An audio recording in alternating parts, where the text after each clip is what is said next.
Nobody in their right mind would walk about on a motorway. And yet every year railwaymen are killed or severely injured as a result of carelessness on the track. The railway is a great deal more dangerous than a motorway. Trains approach more quietly, take much longer to stop, and are quite unable to take avoiding action. If you are caught in the path of a moving train, the result will almost certainly be fatal.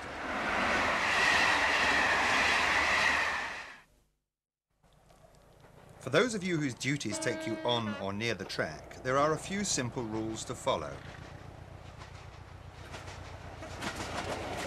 These simple rules are to preserve your life. So that we all understand the railway terminology used, let's look at a four-track main line. At the outer edges, beyond the ballast shoulder, is the cess. Normally the safest place to be. We shall be hearing more about the cess. The centre of each track between the running rails is called the 4-foot way. The space between each pair of tracks is called the 6-foot way. And the space in the middle, the 10-foot way.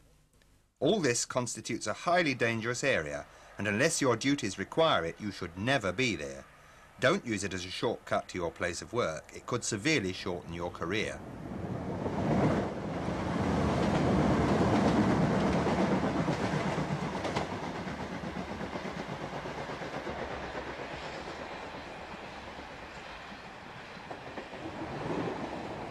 When your duties do take you onto the track, you must wear your high visibility vest. It is vital that you can be clearly seen by trained drivers. Be vigilant at all times, use your eyes and ears, and watch out for your own safety. Don't rely on others.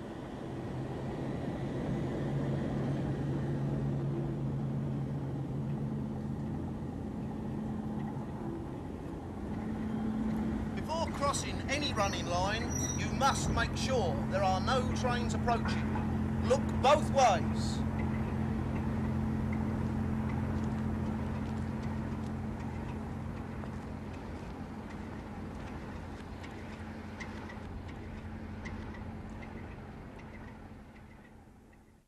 Remember the man who got killed at the beginning of our film? How did it happen?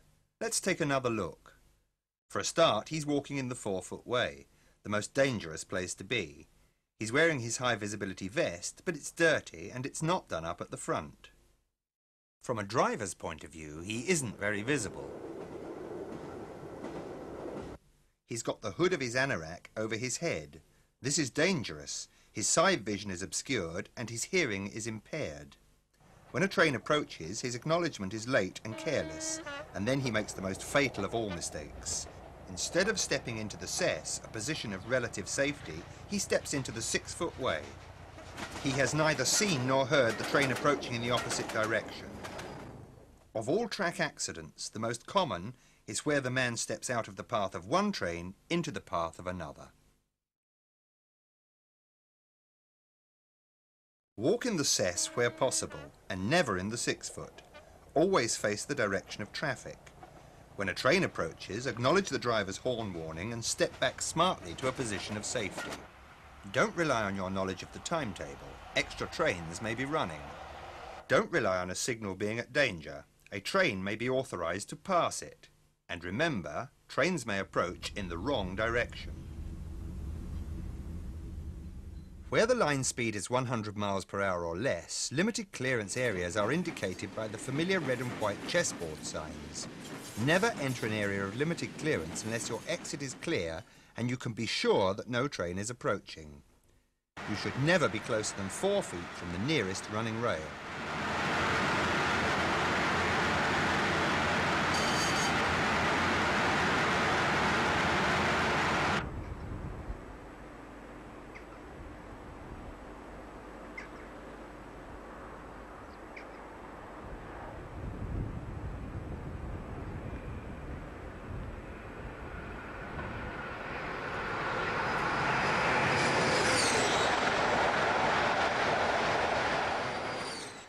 On many of our main lines, trains travel at 125 or even 140 miles per hour.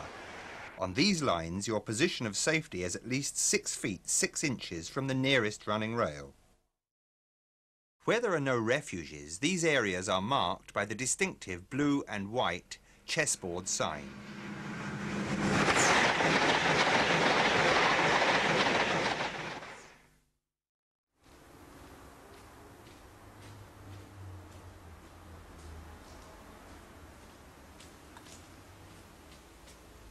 For obvious reasons, tunnels are very dangerous places.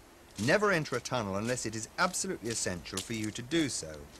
Unless you are completely familiar with the tunnel and the location of refuges, you must take a lookout with you. Take your hand lamp always and listen carefully for approaching trains. When a train does approach, go immediately to the nearest refuge.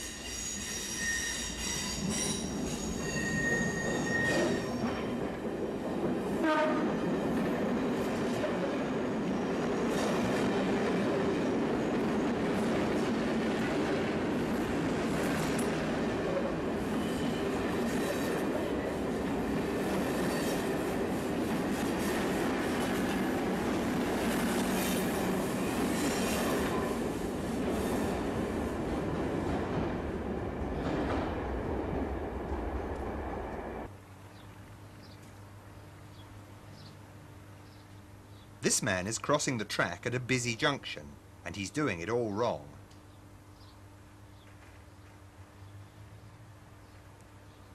Where a footbridge or subway is provided, use it. Look both ways before crossing each track.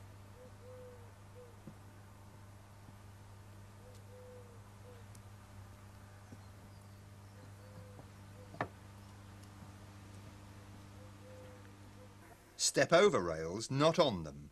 Watch your footing and always use authorised walking routes.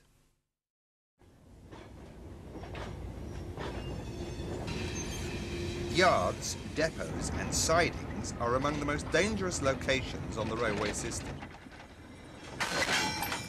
Never cross a track between moving vehicles, and never cross a track between stationary vehicles that are less than 50 feet apart, unless you can be absolutely sure they will not move.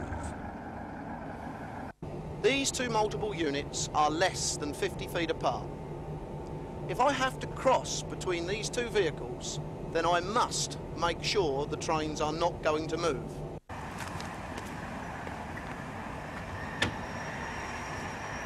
As a driver, a shunter, or even a guard, I've got absolutely no chance of seeing a man cross that close in front of the train. Where lines are electrified on the third or fourth rail system, you must regard these conductor rails and their connections as being live at all times. Don't cross the line where there are conductor rails unless you have to. And, if you do, cross by a recognised walkway or a gap in the conductor, or where the conductor has protective boarding.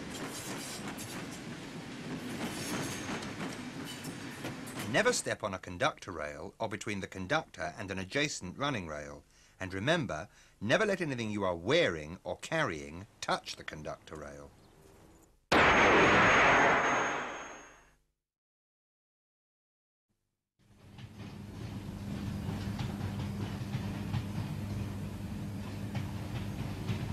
Lines electrified on the overhead system carry a very high voltage, usually 25,000 volts. Don't get yourself or any tool or item of equipment within 9 feet of any part of the catenary or supporting wires. Ron, stop! Come down, I'd like to talk to you. Now look here, Ron. There is no way that you can climb above cab floor level. Look, the overhead. You've forgotten it. Let's take the ladder down. Come on.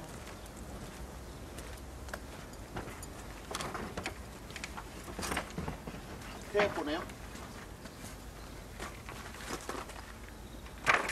Chop it down. Let's get it out.